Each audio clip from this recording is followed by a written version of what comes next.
Le projet C'est Fou, c'est pour rappel le projet de classification des fonctions et de rémunération pour nos 6500 ouvriers. C'est un projet qui vise à simplifier l'ensemble des systèmes RH, simple dans la gestion administrative, mais également simple dans la gestion de la carrière pour nos 6500 ouvriers.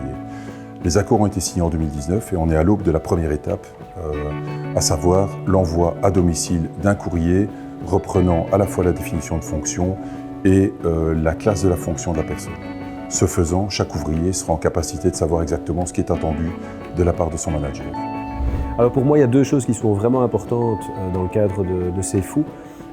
C'est tout d'abord le principe d'équité. On vient d'un ancien système avec ouvriers qualifiés, élite, première élite, et le système C'est Fou avec les définitions de fonctions qui donne aussi un cadre beaucoup plus clair. Les agents savent en termes de responsabilité ce qu'on attend d'eux, quelles sont les limites d'une part, et aussi ces définitions de fonctions avec les classes de fonctions permettent vraiment une équité entre les agents par rapport aux tâches qu'ils doivent exécuter. Donc équité et en même temps principe de cadre bien défini. De essentie van een job is weten waar dat uw verantwoordelijkheden liggen. En een functiebeschrijving is daar noodzakelijk bij. Beschrijft de inhoud van uw job en de competenties die daarbij horen.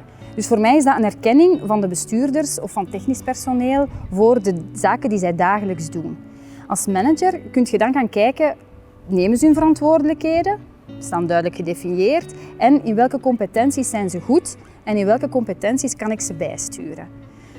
Als een bestuurder dan wil evolueren naar een andere functie, kan hij ook, dankzij die functiebeschrijvingen, weet hij perfect aan wat zich te verwachten en hoe hij zich daar kan op voorbereiden.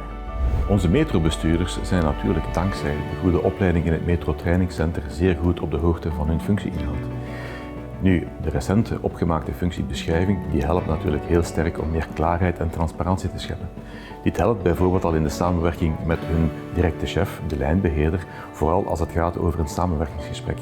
Het is dus zo dat er geen discussie meer mogelijk is over de inhoud van de functie, noch over hoe die functie moet uitgevoerd worden, maar men kan meteen focussen op de samenwerking zelf.